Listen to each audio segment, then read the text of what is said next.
లోకం ఒక మాయని తెలుసుకున్నాను, ఏది నా సొంతం కాదనుకున్నాను. ఈ లోకం ఒక మాయని తెలుసుకున్నాను, ఏది నా సొంతం కాదనుకున్నాను. తప్పిపోయిన కుమారుని నేనైతే, నా కొరకై నిరీక్షించే తండ్రి నా యేసు.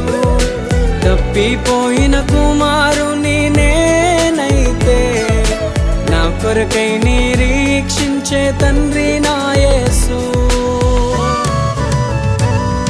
ఈ